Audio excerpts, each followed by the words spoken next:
welcome to Movies Are Life. This is Nathan Chandler, and we are wrapping up the year of 2025 in film. And I had to keep up with a tradition here and bring in Mark Blitch to go over his top films of the year. How are you doing, Mark? I'm doing good. Is that the only reason why is tradition? Or do you actually enjoy talking to me? No. I love talking to you. I know. Number one, yes, always enjoy our conversations. Two, you just have this ability to watch so many films within a year. I'm always super impressed, and so I know you have a good kind of litmus test about the year. But three, I feel like you always bring some kind of film to the table that I've never heard of before. Oof. I don't know if I have that today. We'll see. That'll be fun. Yeah. Well, first off, what's going on in your world? I know you've still, you're always creating things, and you had something that you, like recently, right? For like a festival that got some attention? Well, first, the Doritos thing was early there this year where our team made the top 3, and then real quick, I'm going to cut you off. Just so you know, because I was keeping my friends and family updated with that Super Bowl competition. And my oldest does not give out faint praise at all.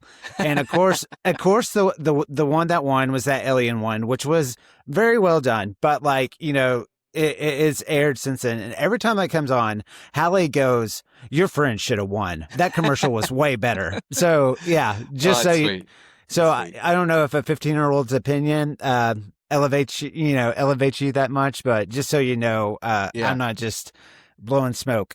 No, that means the world, because there's no filter generally with 15-year-olds as right. as I have one too. But no, it was a lot of fun. It was really big for Xander, my 13-year-old. Yeah, He got to kind of be a star. He'd had some issues at school, so that kind of raised his stock a little bit and his self-esteem, and so that was really cool. And nothing really came of it, and I knew that it wasn't like it was going to open up a new revenue stream for me or anything. But then we did I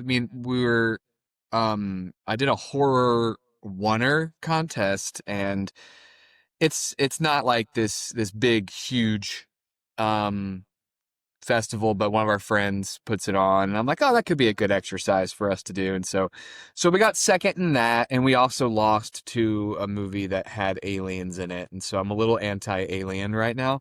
Yeah. And so but it is what it is. It was a fun little exercise, and I had a lot of fun doing it, and I kind of like doing it when the stakes are low, because you just generally do it for the love of it, as opposed to the potential. Even with Doritos, we never thought that we were gonna make to the finals, and so we literally spent like 6 hours, and one camera guy and me and some friends, I called in favors, and so it kind of gets back to the indie spirit of it all, just doing it for the love of the game. Yeah. Is there any way people can check out that short film? I haven't really officially released it online. Okay. I probably should. I probably should, though. There's no reason. There's nothing I'm waiting for. Right. Yeah. It's just whenever you lose, it's easier to me when it's like, man, we won, and here's the winner, instead of like, hey, we got second. But Fangoria did run our oneer on their Instagram on Halloween, so that was cool. Okay, that is cool. Well, that's kind of a good transition into the sentiment for 2025 for me. It was kind of a year for me that I got a little bit involved with the DeadCenter Film Festival here in Oklahoma. And so I watched a lot of independent films, and this podcast was cool. It kind of opened up some windows to other independent films that I've watched. And I mean, I've always had this appreciation. I mean, both you and I were at Baylor in the communications department making wonderful videos and short films, that have stood the test of time. Absolutely. But I realize, how much work it takes to make those things. And I think watching independent films and seeing some really good ones, it's kind of reiterated to me how hard it is to make a film and to make a really great film. So all that to say, I think this list, anytime I see something, I just, and it's entertaining or good on any level, even if it's bad. Yeah. I very much appreciate all the work that goes into it. Yeah, that's kind of how I've that's also what sucks about doing competitions is because it becomes a us versus them mentality, and instead of, hey, we're all doing this, let's celebrate it. And yeah, contest is what gets you to do the contests, but I do think like I feel like I'm gonna try and train my brain, and if I'm watching a movie, even if I don't like it, I generally will be like, well, I didn't like it, it's not for me, rather than it sucks. Like I just don't think that's productive to say Right. that, especially when you know how hard it is to make something. And probably what you're saying sucks is better than what you could do. So Right. there's a little bit of yeah, I don't I my biggest fear is being delusional. But my friend also said that you can have delusion the other way. So I have to be careful and kind of Yeah, find a sweet right. spot. Yeah, exactly. So 2025. Okay, so just from the get go, I wish this could be the case, but at this point, Mark and I aren't getting to get all the screeners or the pre-releases of these films. A lot of the lists that are coming out now, I mean, really, there's a lot of films that aren't out there for the public to see yet that are kind of making these critics top 10 lists and stuff. Hmm. But like right now, we are recording this on December 12th, but like the new Knives Out movie comes out on Netflix today. Even though it had a short theatrical run, Yeah. unless I don't have the privilege of you, Mark, that lives in the Dallas area that has so many theaters with these type of things, but You'd be surprised. Yeah, I've been trying to go see Wake Up Dead Man for a while, and there's not one really close to me. And yeah, so that's been a little bit. So I am waiting. Part of me wants to shoehorn a spot in my top 10 because I think I'm gonna love it. right. But I'll probably be watching it tonight. Yeah, yeah. And so, but the new Baumbach film on Netflix, came out recently. So there's a lot of stuff still out there. And honestly, what becomes at the early, like at the beginning part of the year, I'm like kind of catching up on films Yeah. that I wasn't able to fit in. Right. But Right. I don't know about you, but 2025 for me, I didn't. As I talked about, I kind of watched a lot of independent films, so that filled up a lot of stuff. A lot of my podcasts also generally cover films that, are older in the 90s, nostalgic feel. I'm Yeah. doing Real 21 where I'm going through those. So that kind of fills up my list. So I watched about almost 50 films that like could be solid in 2025. But I would say my experience overall, I do feel like I got to go to the theater a lot more often. Tuesday nights have become a big night for our family to go to the movies because it's like Yeah. at the Regal Theater, it's a discount night. And Hmm. so it's generally for whatever reason the one night of the week that we don't have a lot going on. And so I got to see actually a lot of films in the theater. I felt like and my theatrical experience was overwhelmingly positive. Now that doesn't mean every film I saw was like 5 stars, but like I think for the most part, like all the films that I saw in the theater, I really liked a lot, and I think I just hope that people aren't overlooking this year because I have felt like at least from just even a blockbuster standard, it's been a pretty good year. I don't know how you feel about that. Yeah, no, and I think let's see, I think I go through and I did my rankings, and I also, I make a list of all the ones that I've seen over the years. So I've seen, I think as far as new films, I think 51 new films in Yeah, 2025, but I'm at 149 for the yeah, year. yeah. And so, but like there's something about the theatrical experience that I think is already going to be in its favor as far as my experience, like you said. So, Hmm. like Yeah. I did not really enjoy Five Nights at Freddy's 2. I didn't really love it, but my kids loved it. And Uh-huh. also to show how important the theatrical experience is, we pay for Netflix and we have Netflix, but we bought tickets to see Stranger Things, the finale, Oh, yeah. in the theater on the first. And because I know it's going to be a moment, like it's going to be like a big moment, and it's a place that you don't normally watch Netflix shows, and so I am worried that the theatrical experience is going away a little bit. Well, Um, yeah. yeah, that's I'm underselling it, but Right. man, it's just to me, it's. I don't want to use hyperbole too much, but it's the closest thing to sacred that something not sacred can be, if that makes sense to me. It's very important to me. It's a Yeah. communal experience. I'm seeing it the way that the director wanted me to see it.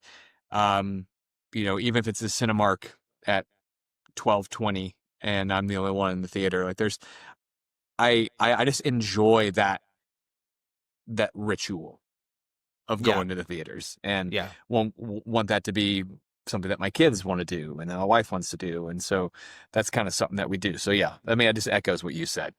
Yeah, yeah, exactly. So okay, so we're gonna dive in here, and I think we've done this like in the past, and I think it will kind of work out this way. But I wouldn't be surprised from this year if we do have some crossover. I think we will. Because yeah, there was a couple on here that I was like, surely he A saw it and B enjoyed it as much as I did. And so anyway, I feel like maybe if it's like, let's say my number 10 is your number 4, let's say, I think you'll just kind of pretend that, Sure. yeah, That if that that makes it's sense. not So, yeah. until it is. Yeah, Right. Right. absolutely. So, yeah, do you want to kick things off or do you want me to kick things off? Sure. I'll kick things off. So yeah, out of the top 51, I actually did some adjusting like last night and I actually kicked something off my top 10 Okay. but that was in my top 10 most of the year. But number 10 for me, and it's weird. I'm sorry. Well, to qualify this is my list of favorite movies, not what I think are objectively the best movies. It's a Okay. mixture Yeah. of both, right? So it's like, Right. Yeah. uh, you know, and it includes like I'll rank the movie right after I see it, like a hot, just like this is what I think it is, and then I'll marinate on it for a day, and I may do some adjusting. So that's my process. Okay. But number 10 for me is Roof Man. Oh, okay. I didn't see it. Yeah, with Channing Tatum. It's his based on a true story, which is essentially fiction for anyone that knows what based on a true story means in marketing. But it's a great just dramedy actually. Like it's I think it's the trailers kind of advertised it as this kind of, you know, a little bit more just more on the comedic bent, which it is, and a little more quirky, but like Channing Tatum does some things that are not like villain moves, but just like, oh, in the real world, this is probably viewed as pretty creepy, or suspect, or illegal even, as Yeah. he is a criminal. And so they don't shy away from that. I think it's Channing's top 2 performance. I'm a big Channing Tatum fan. I think he has a lot to offer. I think he's supremely talented, and he's just now finding. He's better. He's always really been a better actor than Paul Walker. But I do believe Paul Walker was, before he died, moving into a type of sweet spot in what he Yeah. could do that was very, it's a small lane, but it was a lane that I felt like, oh, you'd be a really good grizzled kind of action star. Channing's gotten into this like emotionally immature, good guy, bad decisions kind of role where that with Blink Twice last year, which I think was in my top 10. Like Uh huh. he's shown me like, okay, he has a more paint in his palette than I think people give him credit for. Yeah. Well, yeah, Roofman we had it on our radar. It just kind of Yeah, seemed like definitely uh, a movie that Whitney and I would watch together. And yeah, we were trying, and honestly, the R rating was making it hard for us to like sure. jump in and like go see or bring, Hallie along or something like Yeah. that. But yeah, but I'm glad you said that because that's definitely like, as we're approaching the holidays and we'll have time to watch some movies, I think Roofman is probably a good like home experience viewing experience. But Yeah, and I don't remember no, what it's really rated R for. Like I think it's more language. I think you might see his yeah, butt or something. yeah, Um, but it's not like it was one of the R-rated movies that I would have been fine with my 15-year-old watching with us. Granted, he's also seen probably more than you would yeah, feel comfortable Hallie seeing. Just yeah. because I'm a bad dad. You No, know? no, nah, no. Okay, so my number 10 is Companion. It's directed by Drew Hancock and it stars Sophie Thatcher and Jack Quaid. Did you see this one? Yes, Okay. absolutely adored it. Okay, great. Yeah, so if you don't, so Companion was one of those, like, I even saw the trailer and I was kind of like, but then I kind of heard a little buzz about people talking about it. And so I checked it out actually when it came. I think it was on, I was about to say Max, but now it's HBO Max. Yeah. Right. Yeah. And so anyway, but if you don't know, Companion follows a couple whose picture perfect relationship is built around an advanced AI partner, only for power dynamics and buried truths to surface as the technology begins asserting its own will. And so this movie, I just had a lot of fun with it. It's a great genre film.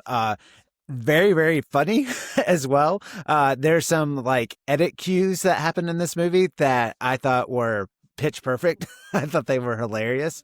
And it's one of those movies, definitely the less you know, I think the more enjoyable a ride it will be. But it's a mix of horror and comedy. And really, like, the horror part of it wasn't like the hardcore horror. So I think it's a good, even if you're like, I don't know if I don't like horror really. I feel like this one is a little bit different with that. But yeah, Companion is my number 10. I had a lot of fun with it.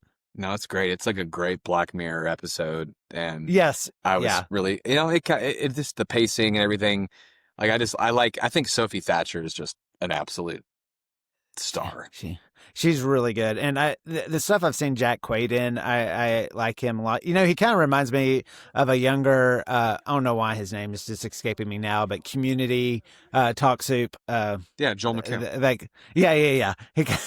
He's like uber handsome, but kind of has this like swarmy, nature Oh about yeah. him. But Oh yeah, yeah. yeah, No, yeah. he's just like his dad. So what's your number 9? Number 9, I have F1. Okay, With so once again, or maybe we just tried to go see in the theater. We just were not able to do it. It drops, it's December 12th. It drops on Apple for Apple TV film. It's sure taken long time for it a to come on long the time. service. Yeah, Yeah, it so really has, which is good. Keep it. Keep that theatrical window yeah, nice and long. Sorry. Yeah, no, it was one of those where it it kind of coasts by on vibes alone. And I was actually pretty skeptical because Kaczynski, I don't think the director hasn't done anything that I've loved outside of Maverick, which I like. I don't know if I've loved it, but it's really good. It's technically brilliant. So this was kind of like a movie where I'm like, okay, let's see what you have without the IP of Top Gun, and it's masterfully done. And Brad Pitt, it's just flexes his star power, still has it. Um, the Damson Idris, who plays the younger version, or the young kind of cocky upstart, like he's great. And so I saw this movie with my son and my father-in-law. My father-in-law is a Mm, big race car guy, and so that's kind of pretty important. I feel like when I watch something, is who am I watching it with, right, and yeah, I tend to enjoy it more when I hear other people enjoying it more. It kind of makes it, again, like I said, more of a communal experience. But it's just, for an action movie, it's pretty straightforward. It doesn't try and reinvent the wheel, so to speak, and it's just a solid sports movie, and it's yeah. but done with a huge Apple friendly budget for sure. Yeah. Definitely has a big dad energy for sure. Yes, So, yes. um, that's awesome. Yeah. We can't wait to watch that. We've been talking about that movie all year.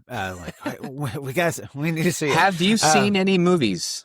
You haven't seen any so far. No, no. I have a movie podcast. Yeah, I have not been able to speak on any of the movies from this year. So my number 9 is a smaller film. Once again, I didn't even know it existed until I just heard a little buzz about it. But The Ballad of Wallace Island. Did you see this Yeah, one? I didn't, but I had people telling me that I need to Yeah, watch it. yeah. Not that. it's kind of in the realm, I would say, of something like Once, Yeah. in the way that it's directed by James Griffiths and it stars Carey Mulligan and Tom Basden. It's intimate drama. It centers on these two former musical partners and lovers who reunite on a remote island for a private performance, and it forces them to confront this unresolved heartbreak and the past their lives didn't take. But I'm always impressed with movies that have fictional bands in the movie, and when it sells you on the fact that they were this like big like Yeah. musical act back in the day, because they are writing original songs like for the movie, but you have to hear it and be like, oh yeah, I can see how they were so popular, or Yeah. why this fans connected to it so much. But it's a quieter movie, but it's just one of those human dramas. It has these little bits of comedy as well, and it's just one of those like just kind of makes you feel good about life and just people. And if yeah, I just really enjoyed it. I At the time it came out, I watched it on Peacock. I'm not sure what Yeah. it's on now, but I think it's it's still on definitely, Peacock. Yeah. it's definitely one of those like it's a feel good movie, but it does, I mean, there's a lot of, it works with a lot of elements. It's a very smart film as well. So yeah, that's my number 9. So Yeah. Well, so far we haven't seen. We're 0 for. No, I did see I think Companion. Yeah, I did see yeah, Companion. yeah, Yeah, yeah, like yeah. so 1 for 4. 1 for 4 so Okay. far. Yeah. So, okay. Number 8. So number 8 for me is a movie that I need to watch again because I think it'll jump, and that is One Battle After Another. Like Okay. I have you seen it? I have seen it. Yes. Yes. All right. So here we are, number 8. So yeah, it's about Leo who plays like a kind of a washed up revolutionary who's kind of taking care of his daughter after his girlfriend or kind of narked on their revolution, and so he's kind of burnt out, frayed. Again, I don't really need to describe it. It's doing well. I love Paul Thomas Anderson. I almost said Paul W.S. Anderson. I'm like, no, it's not. That's not the same. Um, and so I really wanted to love it because so many people are like, oh, this is the best movie of the past 25 years. By the way, the worst review you can give to a movie because it's like an expectation that you just Right. Right. can't hold Yeah. up. But I guess it's 2025, so I guess it's the best movie of the century. And I really liked it. I just want to watch it again because I think I'll Uh huh. like it more because I wasn't expecting the satire going Yeah. into it. Like I know Paul Thomas Anderson can do that. Magnolia, I think, is a pretty much flawless movie for the most part. There Will Be Blood took me about 10 years to just realize this is one of the greatest movies of all time. So, but then by the end, by the scene where they're going up and down the hills in the desert, I was like, I've never seen anything like this before. Uh huh. And so, but with, Sean Penn's whole thing of trying to become a Christmas adventurer, it's just so, I just wasn't expecting that kind of turn, that kind of satirical turn. And I thought, I do think he probably needs to win for Best Supporting Actor this year. And Yeah. Leo's, people don't talk about Leo being a brilliant comedic actor like they should. Yeah, yeah. Even though he's kind of leaned into that a little bit recently, Yeah. not just with this movie, but even Once Upon a Time in Hollywood, and he definitely has some comedic chops. Maybe it goes back to the Growing Pain days. He's, yeah, that'd be great if he's pulling his comedic chops from his sitcom. That'd be great. That Kirk Cameron guy. Yeah. There's something Yeah, about him. tap into that. Yeah. Yeah, great pick. So I would be shocked if he didn't see this one, but my number 8 is Friendship. Of course I saw it. What are you talking about? Okay, yeah. So, even though I've known about Tim Robinson, just in his I haven't really dived into his Netflix show before or anything like this. But if you didn't know, this movie's directed by Andrew D. Young, which it seems like he does a lot of stuff with, and it stars Tim Robinson and Paul Rudd. And Robinson, I'm laughing at this like subject line. He's an awkward man, which is an understatement, who becomes fixated on a new friendship with his charming neighbor, played by Paul Rudd, and he spirals into obsession as boundaries blur and social desperation turns toxic. So this just hits my like humor sweet spot completely. It's one of those films that I think is brilliant in a lot of ways, but I still wouldn't recommend to anybody. I'm No. kind of like, yeah, there's only certain people that would like it. If the fact of like abandoning a loved one in sewers doesn't strike you as something that could be a funny concept, you may not enjoy this movie. But I just, I will say, like, there were moments that didn't always work, but as a uh, 40-year-old plus man, it really taps into the psyche of male friendship, and especially at this point where it's kind of weird to make new friends or to have like new friends, and it just completely there's some scenes in here, especially when a group of guys are hanging out into a garage, that it's some pretty funny dynamics. And so anyway, I just overall I wanted it to be like a 5-star movie. It's not quite that, but it's made me go into the Tim Robinson world a bit more, which Yes. I don't know is a good thing or a bad thing. It's a great So, thing. It's a great thing. Yeah, it's I think Tim Robinson has a very good dramatic role in him at some point. I don't know. mhm. He's able to tap into something that's very unsettling, and right now Yes. he's using it for humor. And I'm not sure if you've seen the 17-minute long extended scene of him and his friend in the garage. No. It's 17, like it's I'll send it to you. But the other guy, Connor O'Malley is the other guy in the scene, carries Tim Robinson throughout the entire scene. Like Yeah. it's so cringy and awkward, and you can tell why they cut it, obviously, but it is just improv um Yeah.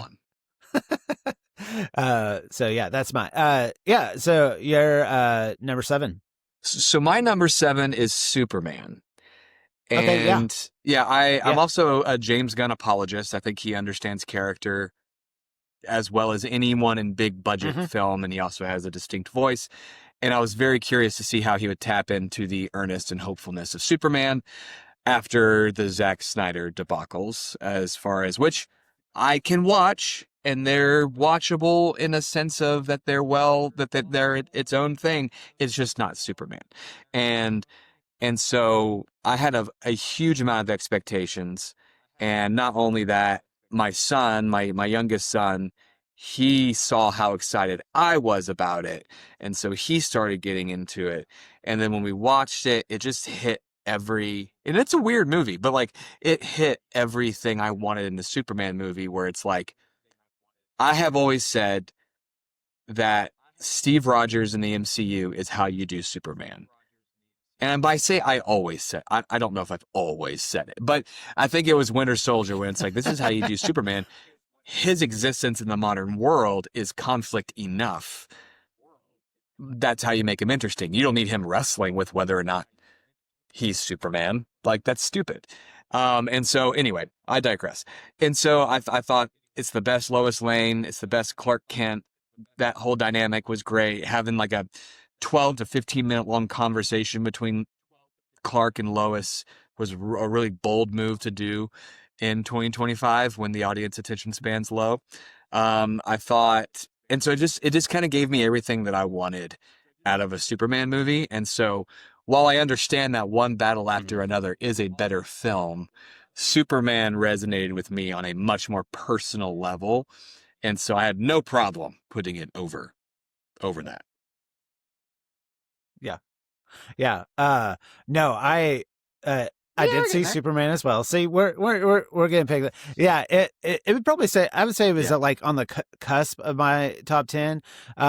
Really, really enjoyed it. And went and saw it with Whitney and her parents, and I had seen enough James Gunn stuff that I I trust James Gunn. Like I'm gonna have a good time, and I also felt like his sensibility just would have been good for them. And also, I was like, I think you can go into this like, I mean, they're Yeah. not necessarily big DC Comics fans, or Superman, but I was like, I feel like you can go into this movie and just enjoy it for what it Yeah. is. You don't have to know all this backstory stuff. And I mean, all of us just really really enjoyed it. Had a great time with it, and it's definitely a superhero film that can appeal to everybody. But all the things you said, yeah, I really enjoyed it. And if anything, I thought it was a pretty good breath of fresh air Yes. for the DC universe, where it's like, oh yeah, like my attention's going to be a little raised now when like Supergirl Yeah. comes out, or And whatever's I next. thought Nicholas So Holt was yeah, really good. And the more good times I pick. watched it, um, Oh yeah, very good. Yeah, yeah, so good. Yeah, I mean, yeah, no, so I he's thought been he was killing it great. I in thought he was general. the best. And the I more I feel like watch it, and so. he has that line where he's like, "My envy is a calling," and I'm like, "Oh, that's Lex Luthor in a. It's perfect. It's perfect." Yeah. Uh, my number 7 is a documentary, and it's The Perfect Mm. Neighbor, which is I have on not. I Netflix. don't Did you think see this I've one? watched much. Actually, a couple documentaries, but not that one. Yeah. So this documentary is primarily told, really by body cam Yeah, footage that are on the police officers, and it's basically this little bit more kind of lower class neighborhood, and centers on one older white woman who doesn't appreciate sure. the neighbors that she lives with, so to speak. And so and I at first I was a little like, I was like, really? Well, this documentary that's all body cam footage, and what I appreciate about it, there are some parts that come in, especially towards the end, as it's kind of wrapping up the story with a little bit more narrative, kind of talking heads. But for the most part, this movie just plays out like in real time, and it's just it's fascinating. I mean, it's just a reflection on the world we live in now. Distrust, also, racial bias, all sorts of things. And so, anyway, and I think it's important too. We watched this with Hallie, and I think it's a really important film to watch with younger children, as maybe some disturbing parts might be, just because I think it's true in the world that we live in, that there's people like this older women that exist. And and there was a lot to talk about after this film. So I thought it was yeah, I was pretty riveted by it. And I will say there's a scene in here where someone has to give bad news to some younger kids, and I mean, I don't think I've seen something played out. And oh man, it's just devastating. It just wrecks you. But and it's also a fascinating look at like our relationship with the police force, and kind of what Yeah, people's different relationships are to them and expectations of them and stuff. The calls that they yeah, continually have to come out all the time.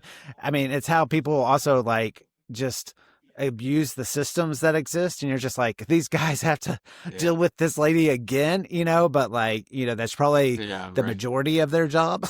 And so anyway, yeah, it's fascinating. So That's I great. think people I should need to. check it out. I probably need to check it out too. Okay, all I right. just nothing that you've said makes me want to go see it, but maybe it'll be my civic duty. Yeah, yeah.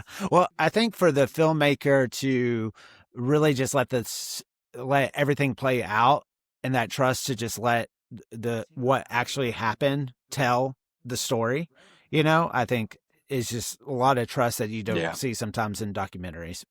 So uh okay, Number you're number six, 6. another kind of pulpy franchise movie. It's a Predator Killer of Killers. It was the animated, straight to Hulu, but it's done by Dan Yeah. Trachtenberg, who did Prey, which I loved, and he did Cloverfield Lane, which I loved. Also did Predator Badlands, which just came out, which I really enjoyed too. I initially had that in my top 10, but I'm like, I can't have two Predator movies in my top 10.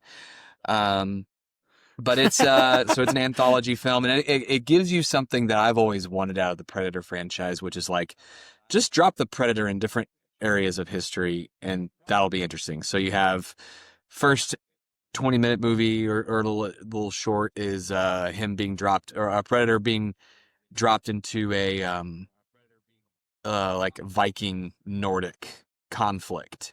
And again, the thing that I don't think that other people who do Predator movies understand is it's Predator's a little more interesting when there's already a conflict there, and the Predator is more of a foil instead of like the Hmm. main antagonist. Like Hmm. it's kind of almost like a revert, like kind of like a fish out of water, but there's a good story going on. So then there's that one. The next one takes place like in like samurai times, like in Japan, like feudal Japan, and that's really cool. And then the last one takes place in like World War II or World War One. And then I don't know how big of a Predator fan you are to where I need to be careful with spoilers, but all these three people who have defeated predators then get No. cryoed to the predator homeworld, and there you see the girl from Prey up there, you see Danny Glover, and you see Oh. Arnold Schwarzenegger. And so Oh. it's a cool way for Oh. them to be like, because everyone's always like, oh, when's Arnold going to do a Predator movie? This allows that to happen because he'll still be that age in the cartoon. And so it just checked off all the boxes. And I watched it with Yeah. my son. And again, he's a big, he loves all movies for the most part. And so it's always really fun to watch movies with Yeah. him. But that one was one where we're like, man, that was awesome. And it was number 3 for a while, but it has tumbled down to number 6. So I didn't see it, but I did see Predator Yeah. Badlands. So does that count? That we Same world. kind of we It's the got same a world. we Yeah. still have some synergy. Yeah. So yeah, I had actually I saw Prey as well, and so yeah, he's doing a really good job. I wonder if he likes being in that world and immersing himself in that world, or if he's gonna maybe try to do some other He's got the things, or sandbox to play if in. He'll do it as long but as he yeah. wants to. Yeah. So, okay. So my number 6, once again, I'd be shocked if you hadn't seen it, but it is Yep. Weapons. Did you see Weapons? Okay. Yeah. Yeah. So, directed by Zach Kreger. He, I was excited about this film because, Yes. honestly, because I saw Barbarian. When I saw Barbarian, Yeah. I knew nothing about it. And so however you feel about that film after you come out of it, you're like, well, I think I'm just here for whatever he makes, because whatever he makes, he's going to take chances. And he certainly takes chances in Weapons. But this stars Josh Brolin and Julia Garner. It interweaves these multiple storylines, Paul Thomas Anderson like Magnolia-esque, but it surrounds a series of child disappearances, and it slowly reveals how trauma and violence and guilt kind of ripples through this small town community. And anyway, once again, one of those films, the less you know about it, the better, for sure. So like what I like about his movies are like he definitely goes for it. He's extremely brave to shift tones the way he does, which I think there could be an argument to be made of whether or not that works super well or not. But I was, once again, I was trying to get to see this in the theater. Would have loved to seen this in a theater full of people, and I didn't. But I I appreciated the storytelling that he took here. I liked his kind of take on societal issues that we're dealing with now without some people would probably say it's heavy-handed, but I thought it was dealt with very well. But also there's the key to any good kind of horror-esque movie. It's just it has these like just Yeah. scenes that you will not forget. Well, we So can continue it because it's my that's number number 5, 6 for me. so we can keep talking about it. So, it's my Okay, number great. 5. Yeah, Barbarian again. It was such an announcement movie and me and Hannah went and saw it like on a date, Barbarian, and we were just like, you just don't know what's happening next. And my wife is like that. Like she likes one. I've completely groomed her to withstand the most intense horror movies, and to where she even thinks she Yeah. wants to see them. Right. Yeah. So I had some Well, friends who were like, yeah. let's go see Weapons together. I'm like, I'm gonna ask my wife first. And so we went and saw Weapons in a kind of a midday screening, and it wasn't like a rowdy crowd or anything, but I remember I watched it, and then again, Magnolia, so obvious, the inspiration behind it. And I was like so thankful that it wasn't relying on shock. It was relying around a mystery. It was all um it's not, I wouldn't Uh-huh. even call it Yeah. a horror movie in some respects. It is. Right. By definition, Yeah, it is. I would agree. But we Yeah. even felt comfortable watching it with our now, or I guess our when this airs, our 16-year-old, because he likes horror movies too, and it's kind of like Hereditary light. Like it's Yeah. like my wife will probably Yeah. it's Yeah. a goal of mine to get her to watch Hereditary, but this is it's funny enough. I think Josh Brolin's just like, what the fuck? Like whenever he wakes up ever having the dream is just, it's so funny. Yeah. And I Yeah. love Yeah. watching it with Yeah. people who haven't watched it before. And so I think I may have watched it 3 or 4 times, Yeah. and I'm Yeah. just there watching, because what's so funny is like you're always kind of wondering. You see, are we good to talk spoilers since it's been out, or are we not wanting to? Okay, okay. Let's avoid There's a them a little character bit you on this see a one. couple Yeah. times that it sticks out, right? And so immediately when that character Yeah. is formally introduced, you have the answer to a lot of questions that you have. But it's played out in such a matter of fact, kind of funny way that, it's just, there's just something so satisfying about it. And it's so out of left field, and I never really would have thought of it. And at that point, it's like, oh, this is a different movie now, completely. And I'm here for it. Yeah. I will add, Yeah. are you familiar with Zach Krager and his sketch comedy background? So he was in No. a sketch comedy. I believe it's called The Whitest Kids You Know. I am not familiar with it, but Okay. there was a sketch that they did where a guy goes to the doctor and he says, hey, how many hot dogs do you eat a day? And he says 7. And the actor who said 7, he was the other part of this little sketch comedy tour. Well, he died. And that's what Zach Krager, he basically wrote Weapons as a form of grief. And so anytime he felt anger, he'd write for Brolin's character. Every Oh, time that he would okay. feel something. And then Yeah. there's that one shot of the 7 hot dogs when Bennett Wong and his partner are, that's like Okay. just a nice little callback Yeah. to his sketch comedy brother that had passed. And so there's a kind of a sweetness there too. Yeah. So yeah, that was that being said, this is my ADD brain going crazy. I thought that might have been Benedict Wong's, my favorite performance of his. Some of the subtle things, like I'm pretty sure I would have remembered good. you if we had met before. It's there.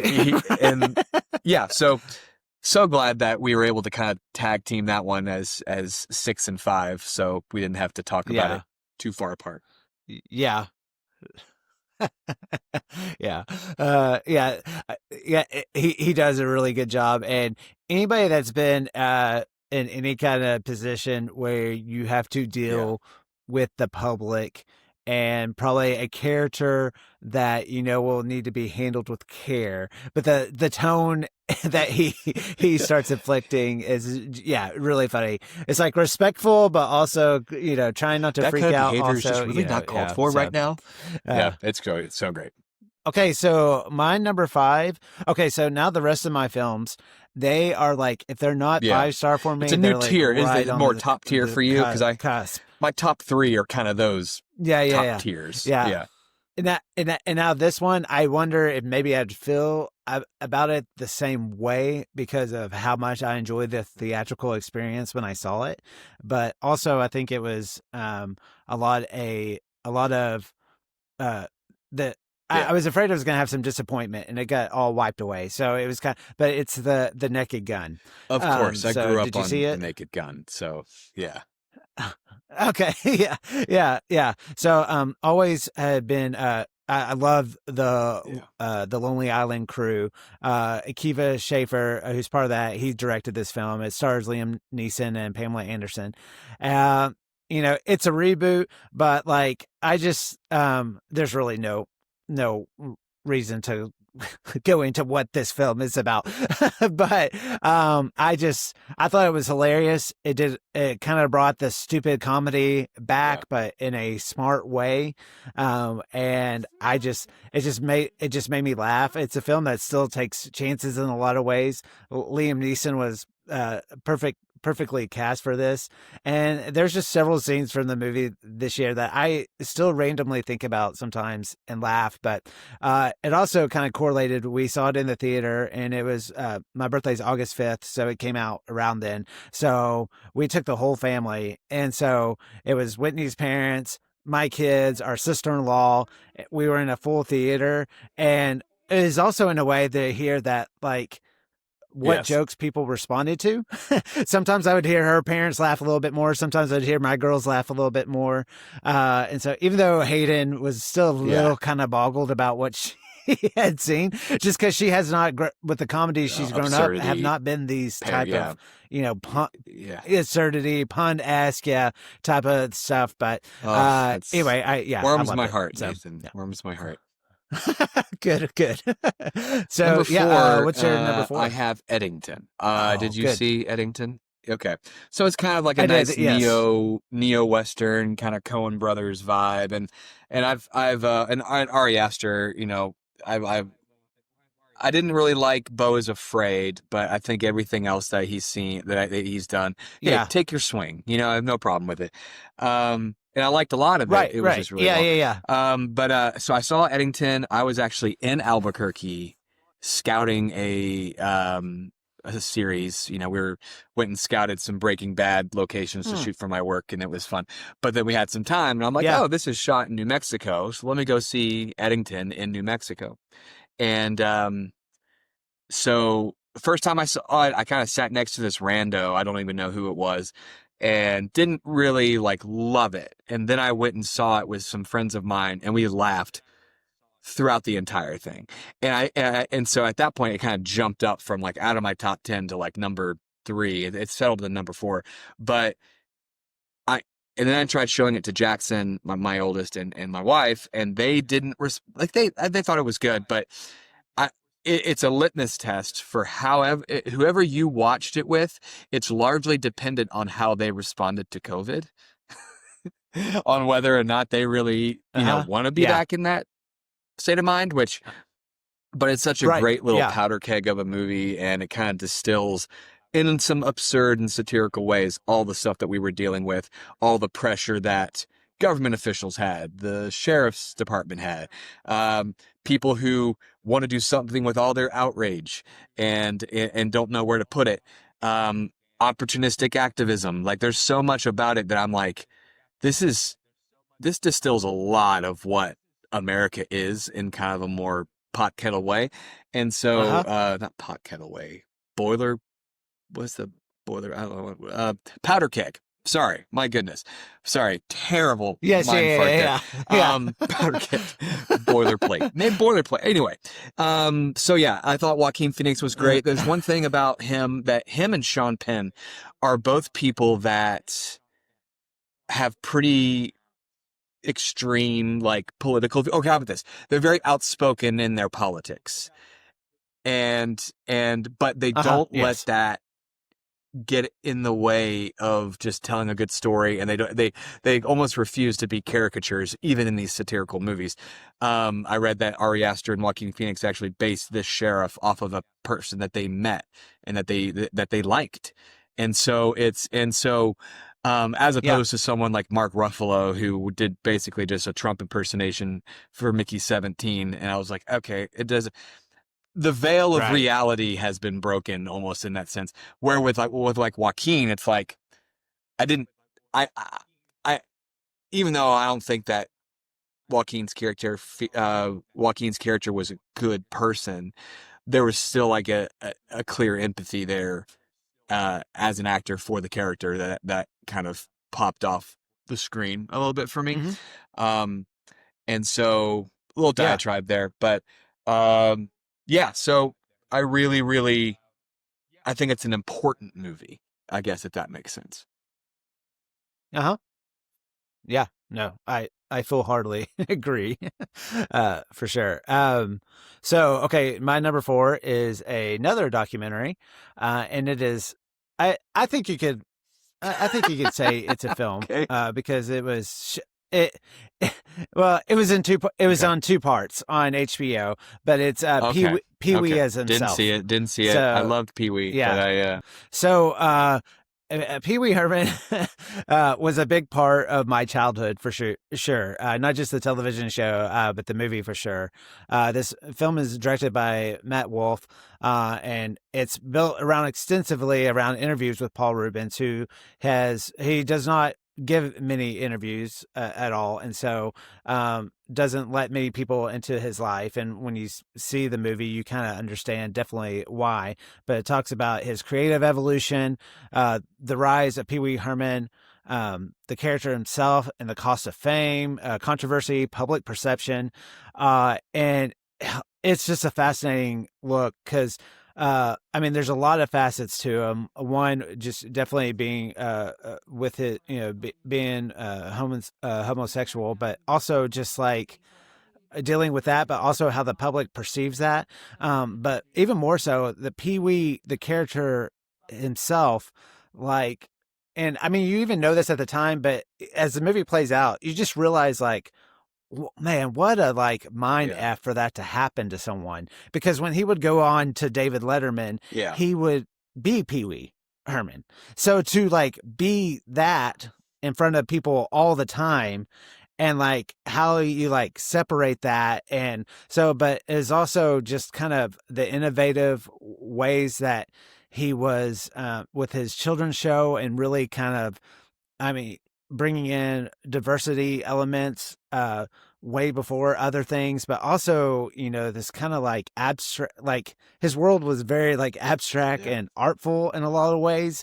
And just the way, um, uh, like he's passed away, but when they were filming this at the time, he didn't reveal to them that he was dealing with the cancer that he was dealing with. So that kind of adds an element as well. But just also, it's just kind of a puts a microscope on just how the public, Yeah. responds to things, and whether that's like justified or not justified, and all, kind of the media aspect of it all. So I mean, it's just I'm always drawn to these type of films. Like there was a Yeah. documentary about Robin Williams that I loved.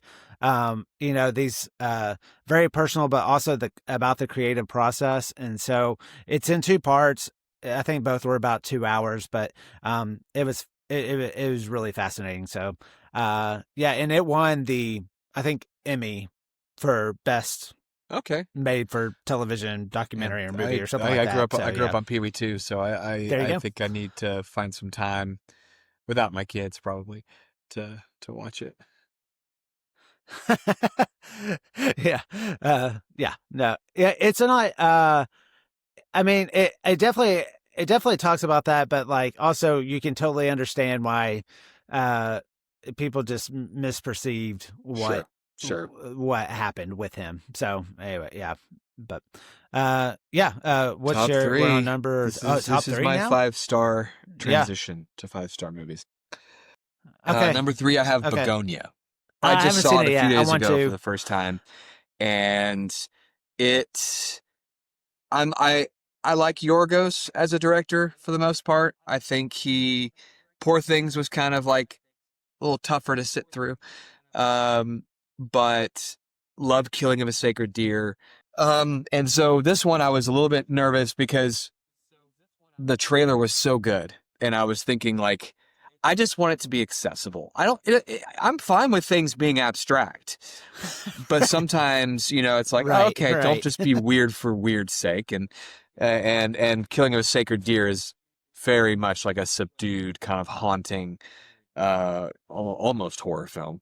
And so this one is Jesse Plemons and his brother, or his cousin, sorry, kidnap high-ranking like female executive, and they are convinced that she's an alien, and so they shave her hair because the hair obviously allows her to communicate with her ship. And so it's largely a single location movie, and just from the moment it starts, like Jesse Plemons is just absolute control and gives Hmm. what I think should be an Academy Award winning performance. I don't know if he will, but it had such, and I watched it with, oh, again, I watched it with my son and my wife, and I'd known it wasn't like super graphic or anything, and so I felt comfortable. And just it takes a couple big swings, and it's just kind of fun. But it's also very nihilistic Yeah. and kind of a bummer in some ways. Yeah. So just I think it's for me, it's because it's shot in Atlanta, or at least it looks like it is. A lot of the exteriors, I'm not sure if Okay. but they make like white trash look gorgeous. Like there's just the way that he shoots his films with wide lenses, and the music is like this bombastic orchestra. I am just amazed at how he can just create tone and atmosphere and something so singular. That's it's not a fantastical story. It's just two conspiracy Hmm. theorists who kidnap a female executive, but there's something so singular about it. It's just the guy just knows how to make movies, and it's Oh yeah. to say anything else would be I don't think it would necessarily be a spoiler or anything, but it's so good, and Right. it knows exactly it's messing with you. Like I go back to someone like Sam Raimi or like even James Wan sometimes when it comes to their horror films. They know exactly what note to play to get you thinking one way, believing another way, and just a master of storytelling. And Yorgos with this has like he just knows exactly what he's doing. He made it look easy. Yeah, yeah, yeah. I will see it. I've seen every Lanthimos film. I'm Yes. here for everything that he creates and stuff, and so, yeah, I can't wait to see it. Yeah, once again, had a short little run here in Oklahoma. Wasn't able to see it. I know you can rent it now, but I was kind of hoping maybe it gets that Best Picture Yeah. nod and gets re-released or Yeah. something. I would love to see it in the theater. So I'm Do it. afraid to say what my number three is because I just feel like it's gonna be on your list, Okay. like it has to be. But I think that's a big statement to Okay. make, but it's Sinners.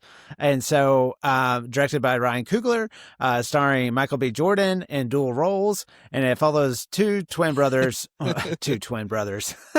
follows twin brothers whose lives become entangled with crime, folklore, and faith in the Jim Crow South.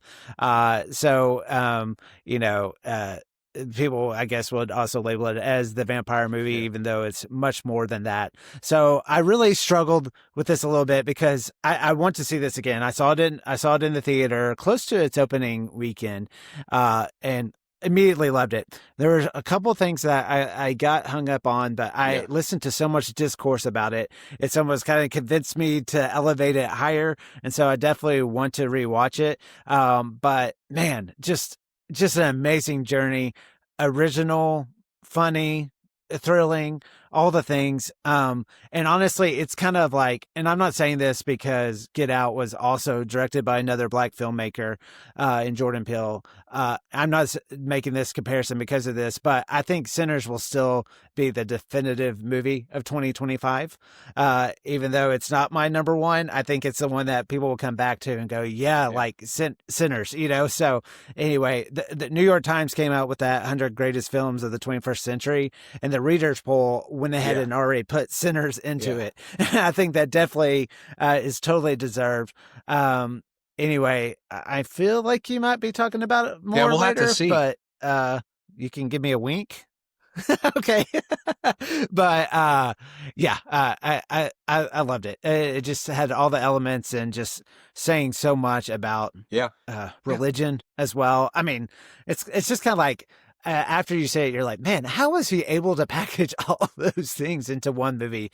But somehow he does it, and an amazing ensemble cast with a Yeah. lot of familiar Yeah. I faces thought and a that lot of Miles new Canton faces was as a big well. surprise. So That's a yeah, pretty bold move to cast a kind of a yeah, background singer in your lead role. Not, I mean, lead. I wouldn't say yeah, he is our first. He is yeah. he's not first billed, but the movie kind of It's starts and ends with him. well, It's told through his eyes. it's Yeah. told through his eyes. Yeah, yeah, yeah. Number All right. So two what's your number two? is 28 years later. Okay, so I didn't see this film. I was one of my favorite podcasts, The Big Picture. They just recently did their top five, and this was on one of their lists. And I mean, it was is a movie even when it came out, and just throughout the year, I've heard about like Yeah, it being it so good. depends. So it It doesn't depends because I surprise have some me. friends that Yeah. hate it. And but I think Oh, really? I think they were just looking for something else. And to me, it's like when you have Danny Boyle and Alex Garland doing their thing, they're going to try something a little bit new. And so one thing that they do is they treat the infected almost like they're wild animals, and as opposed to capital Okay. E evil. Um, but Ray Fiennes is so great. Aaron Taylor Johnson, I was a little nervous about, because I think the one I saw right before this was Craven the Hunter, and it was not great. And honestly, to me, it's his voice is a little bit, whenever it's like American, it just sounds a little higher. But when he talks like a British guy, he just sounds like David Beckham, and Yeah. it's fine. But but as the lead, he and Jodie Comer are kind of like the de facto leads, and they both do incredible jobs. It has one of the more emotional scenes of the year for me. And you have Ray Fiennes, kind of this quirky doctor, but it's essentially a coming of age story, and I'm a sucker for coming of age stories. And so the music is Uh-huh. fantastic. It's shot on iPhones. It feels very Danny Boyle. Danny Boyle is one of my favorite directors, and it did not disappoint. And there's a little appearance by Jack O'Connell, who played Remick in Sinners, and he's kind of the de facto bad guy in the Bone Temple, Uh-huh. coming out, the sequel to 28 Years Later, which is coming out next month. So, um, just I watched it with I went and watched it, and I kind of just it's always funny because I always like I watch it with some of like my film nerd friends, and then I'll bring it home and I'll watch it with my wife, and I'll watch Jackson, and my oldest cried during a scene, and my wife enjoyed it. She could have done without some of the face ripping, but most people don't. Most people would rather there Don't we not be any all? face ripping. Um, and so when it kind of crosses those boundaries of like, oh, it's accessible to everyone for the most part, it's just I don't know what else I could say about it, but every time I've watched it, I've just like fallen in love with it more. I need to see it. Okay, so my number two was already on your list, Woohoo! and it is Eddington. So yeah. Anyway, you everything you said about it, like Yeah, I completely agree. Um, in the moment of watching it, because I've seen all of Ari Aster's other films, and I was just sitting there going like, "Oh, he got there." Just like when you follow a director, and even though the films may not be perfect, yeah, you're like, "There's going to be something that comes out of." And in the moment, this, I mean, I still, and you're right. I had encouraged my in-laws who watch all sorts of things to watch it, and I was surprised that they didn't hate it, they didn't love it either. I was a little surprised, but I think the daring to basically tackle essentially real life right now, even though this is in the height of the pandemic when this film takes place. But I, even though I think you could still say that he is yeah. taking a side of sorts in this film, but No, no one is immune to uh, criticism or being poked fun at. And it's more so, I think about human nature, and it's a very cynical movie in the sense that, like, the whole point is really not these like two sides and which ones are right, but kind of that there's something bigger that makes it all those things yeah, meaningless. Like they're still kind of, but I think it's this examination of like our and I say this as someone who has a podcast, but this with our relationship to screens and technology and audio and how our voice matters. And really, this movie like is like, does our voice matter in the overall? But it does, and also how we respond to people. And I was fascinated the whole time, even though not a comedy by any means. Lots of little oh man, Aster comedic moments that he somehow throws in here. But I mean, I just feel like it challenges the person to really, no matter what side you are on, to take all your, even though beliefs and values are important, and I don't think he's saying that those aren't important in this movie, but to be able to, it challenges you to really take everything that you believe in, put it on the shelf, and see, like, really, like, as how we respond to things as people. Are we doing it for better for the community as Absolutely. a whole, or for the individual? And so, anyway, I'm Yeah, glad you no, liked it as much as it's I so did. good, and So there's so many things about it where it's like you had the guy who just wanted to go to a Black Lives Matter rally, and he's your guy who ends up being your Kyle Rittenhouse for the right, because that's just, and right. I think there's a lot of it that's true where people are, um, they kind of go wherever the money is and wherever the relevance even, and Yeah, it's not a matter of having yeah. conviction, it's a matter of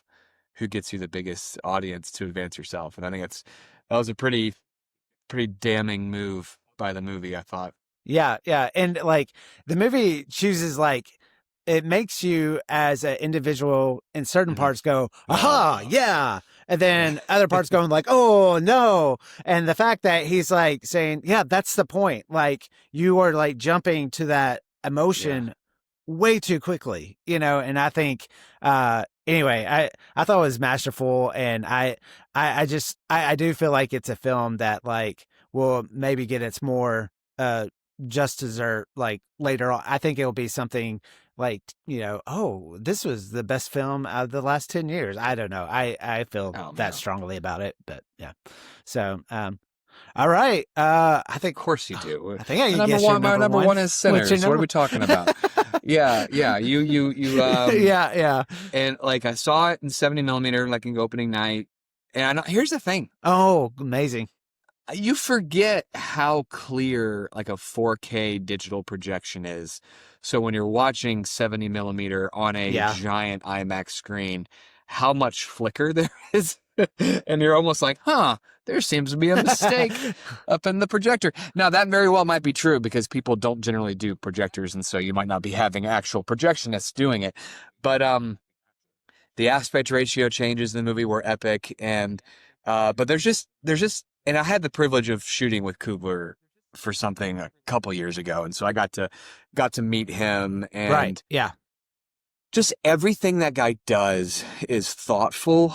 It's done with respect, and the comparison that I make with him, he's kind of, Spike Lee kind of yells at you, right? Like he's very Yes. Oh, yeah. Kugler is telling you the exact same thing, but he's just a lot more Hmm. delicate with his delivery.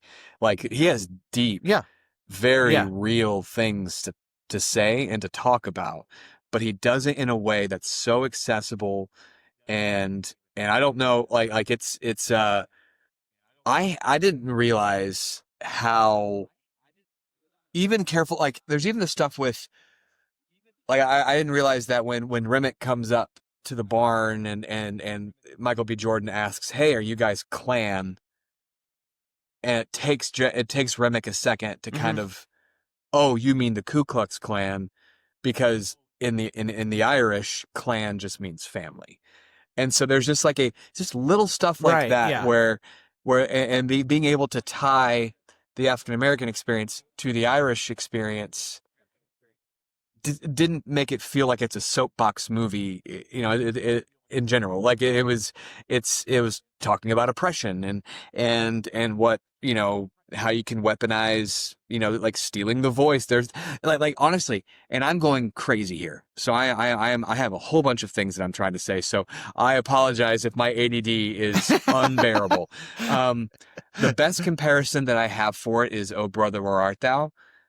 Like there's some, because the way music and folk Okay. music Yeah. and blues music all kind of come Uh huh. together, it feels very mythic. There's something very mythical about it, kind of like "Oh Brother," Hmm. where Yeah. there's a siren element where this voice is bringing these good and bad people and then the the juke joint sequence where everything, like as soon as the guy with the electric guitar shows up, I'm like, all right, do like this is such a big swing, and you're Yeah. doing it so confidently. I think it's Coogler's, like you were saying with Ari, it's his announcement to the big leagues in terms Hmm. of directors. And Yeah. I don't know if it's even my favorite Coogler, if I'm being honest, because I'm a Rocky homer, and so Creed will always have a special place. And I was able to tell Coogler that when I met him, is how much Creed meant to me and my family growing up. But so it feels like this is his announcement into the big leagues for me, where it's his first original movie, I Uh-huh. think, ever. Yeah. Yeah, because I guess Fruitvale was based on the original story. Yeah. So, and just everything that I hear Yeah. about the dude, hearing Coogler talk about the different films. I'm not sure if you watch like different film, preparations on his IMAX pretty when he was breaking down what screen you can go see it in, and the dude's just like geeking out over film, and it's just everything about him Yeah. is just so warm and authentic. And so I'm gonna like Coogler. I'll like anything he does. Like there's it's not objective at this point. Like it's just that's just how it's gonna be. And so yeah, it's my favorite movie of the year, Yeah. Yeah. and it was from the moment I saw it. Yeah, yeah. Do you appreciate that I know you Yes, so well that yes, I yeah, just kind of yeah, assumed it would be, you know? Yeah. But yeah, these top three for me, like honestly yeah, can kind of be interchangeable, like in a good way. Because it, like on any day somebody could make an yeah. No, argument and I'd be absolutely. like, you're right. But yeah, so my number one, it was also on your list, Yeah, but it's one battle after another. And so I, honestly wasn't, because I got to see a lot of movies in the theater this summer. I actually saw the trailer for this movie a lot. Saw the movie posters, and I wasn't excited to see it. I I didn't think the didn't trailers think were that it great, looked to that be great. honest. Yeah, yeah. So it wasn't until the early buzz that I was like, okay, I want to see this. I went and saw it in IMAX. Actually, drug Whitney's parents to it, which was just a kind of a fun experience to hear them respond to the to the film. But I mean, I don't want to just echo exactly like everything that you said about it, but it just surprised me once again. A very relevant movie for these times. The satire, like you mentioned, what I was not expecting as well, and the it's not just the action scenes, and a lot will be made of the end of this movie. But I actually the first act, I was like mesmerized by the editing of the first act Yeah, and how it kind of sets up the movie. Because I think you would agree, once it gets into the second act and third act are more like present day. yeah, Present day, it kind of spills out. The first act, the ability to tell a story without doing all these long scenes, and it's just it's a fascinating look at just once again uh how you know I don't know, just like how politically we lean, but how those things change, especially as you grow older yes. and have Activism kids. is a activism And is a young man's game. yeah. And in a lot of ways, nobody would ever, and nor do I ever claim to be an amazing activist, but I totally Yes, understand DiCaprio in a lot of yes, ways in this movie. Like I just want to stay at home and yeah, watch yeah. the movie Well, about but activism. honestly, there's so you many know, there's so many uh, ties to Eddington too, and because I don't feel like oh Paul yeah, Thomas Anderson is a polarizing political filmmaker. Like I never really got that vibe.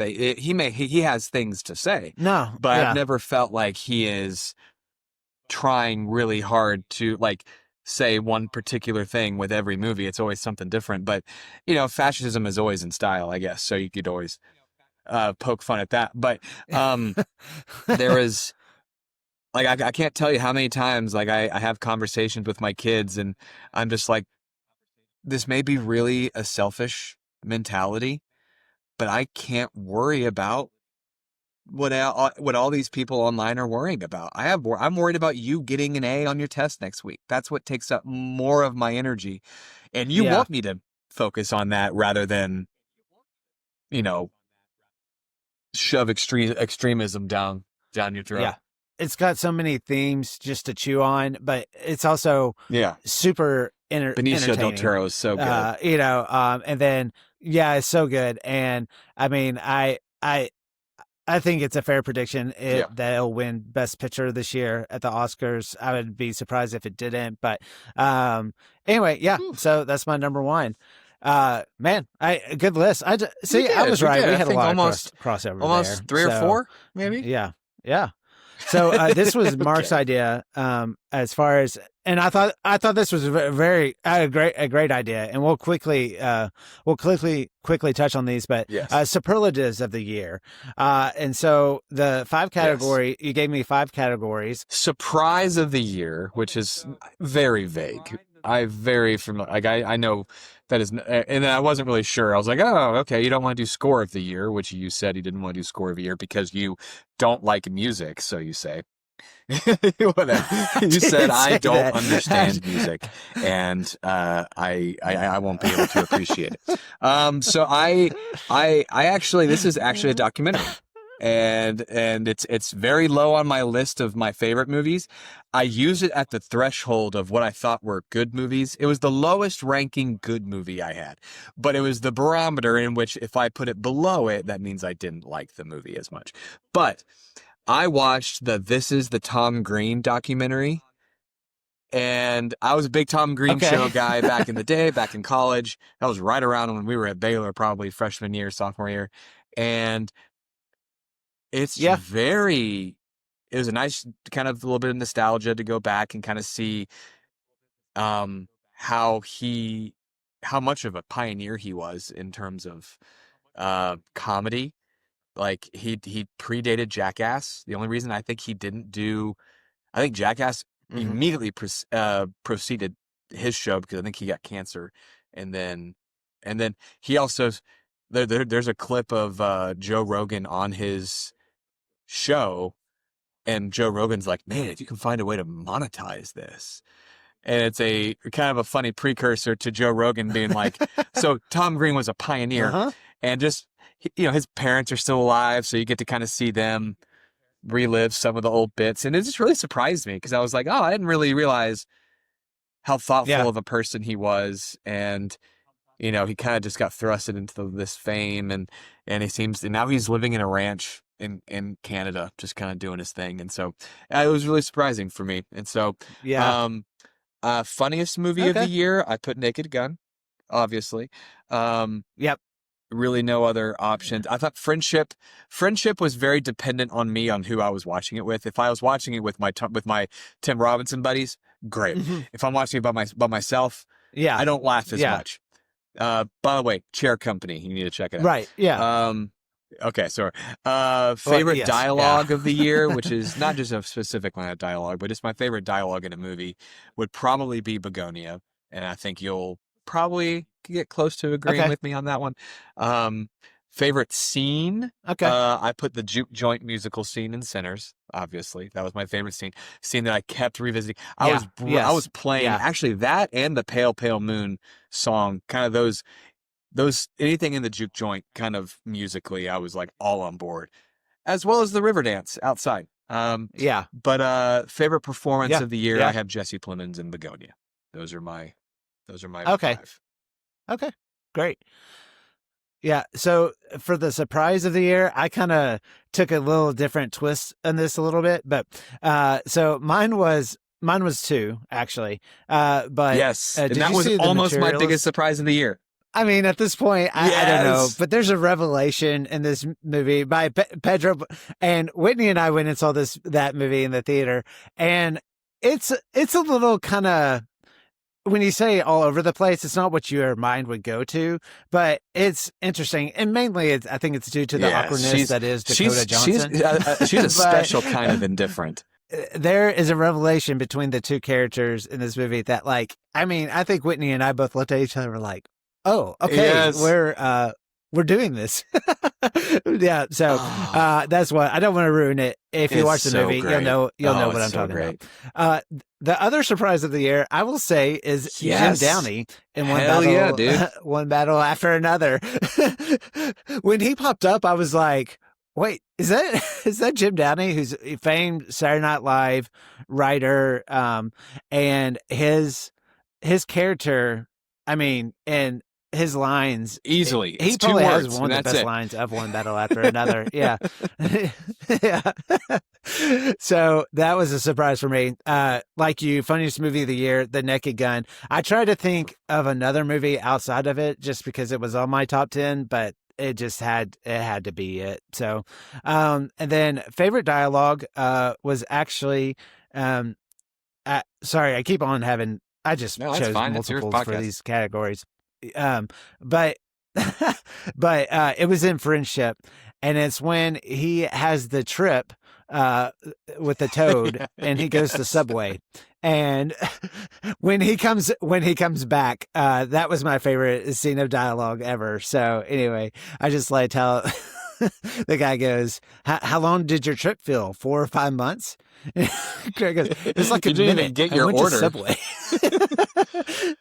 You Yeah, know what? yeah. If we're doing Oh line of man, dialogue, it was which so I funny. guess I should have clarified, but in The Naked Gun, when when he's describing her butt as, you got a toilet begging for the brown, that was for me something that I just want to tell my wife that like every day, just like you just got one of those butts that makes Yeah. a toilet beg for the brown. So gross. So gross. The other one I I had, touched what? you touched on it actually, and it. No, no. It was the dialogue between Lois and Okay. Clark Kent and Superman at the beginning of the movie. I thought it was genius because once again, as I mentioned, Whitney and her parents didn't know anything about this universe, and the way that scene explains everything and the Yeah. characters, but was also funny, dramatic, like all the things. I thought was masterful. My favorite scene, I had a couple here. You hit on it just now. The Sinners, the joint scene, but also the Irish dance scene. Like all those were memorable. The car chase scene in One Battle After Yeah. Another, so memorable. And then I had to go back to the Neck again and Yes, the it's so vengeful good. It's a snowman. Family Guy. It's a Family Guy in Scene. real live action. Yes. Yeah.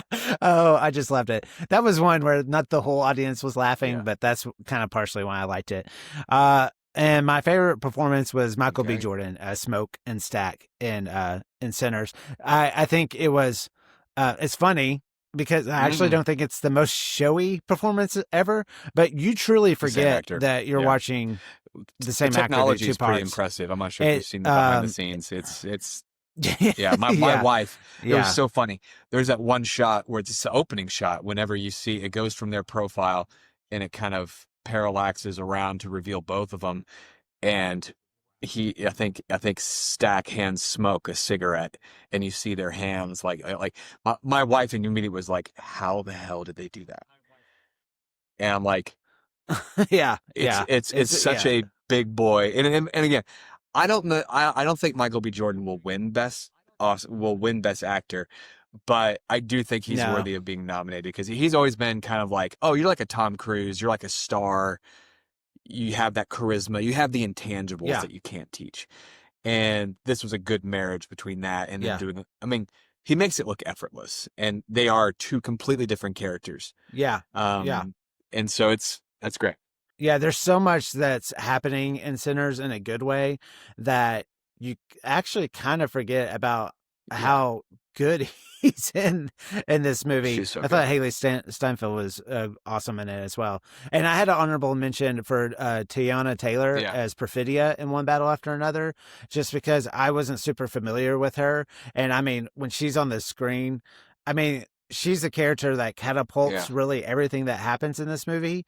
And her character the movie has to make you buy into that. Yeah. And her performance completely, like, I was like, oh, wow, who is it? You can realize, you can understand why the men in her life do She's the things magnetic. that Yeah, they she's do in their magnetic. life because of her, you know? Yeah.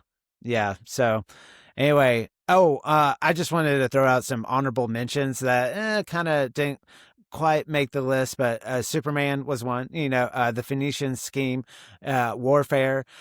Even though I just recently finished Mickey 17, although I can see its faults. I thought overall I really enjoyed it. And then there's two independent films that I saw this year, 500 Fireflies and Close Enough to Burn, that I really enjoyed. And so you should go seek those out Yeah, on for VOD sure. or, you know, they're out there. But Nice. those were some of my honorable Nice, nice, mentions. nice. So did we do it? Did we I think sum up so. Yeah. 2025 Yeah, there's a perfectly? lot. I mean, there's a lot, man. Yeah. Like it was not a bad year. I thought it was a really solid year for a lot of great stuff. And No. so a lot of one-word titles. Yeah. The theater business is going down, but hopefully the creative process and filmmaking does not. So, well, thank you so much Yeah, for taking the always. time as always to come on and do this. Anyway, I've been pushing out a lot out there now. I've been throwing a lot of my content on my Substack at Movies or Life. So I hope people check that out and follow us. And anyway, I hope you have a great rest of the year and then a great 2026. I really appreciate it, and I'm gonna check all that stuff You're out that welcome. you were talking about. Thanks, Mark.